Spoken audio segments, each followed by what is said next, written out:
Hi everyone, in front of me I've got Samsung Galaxy XCover7 Pro, and let me share with you how to update the apps on this device.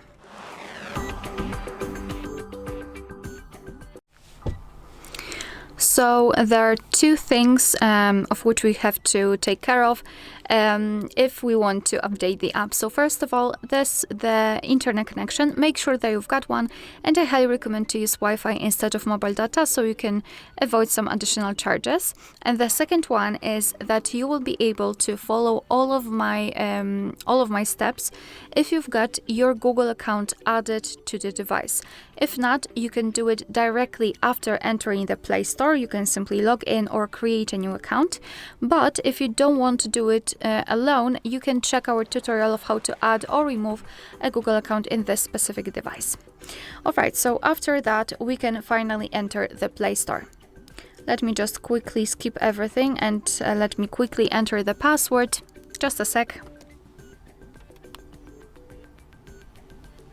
Alright, finally. Okay, so let me just mark no thanks. And now we've got our Play Store. All we have to do is to tap on the circle in the right upper corner, which is basically your account. Then let's go to Manage Apps and Device and tap on Manage. Here we have to tap on Updates Available.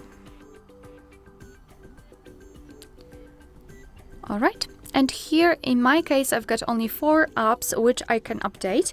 And basically, all we have to do is to mark those apps which we want to update and then tap on Update. If you want to, you can update all of those apps, just mark all. I'll choose only YouTube and maybe Health. So just mark the option and then tap on this update icon in the right upper corner. And now your device will download the updates, and after that, they will be successfully installed and automatically updated. Alright, so that will be all. Thank you so much for watching. Please hit the subscribe button and leave the thumbs up.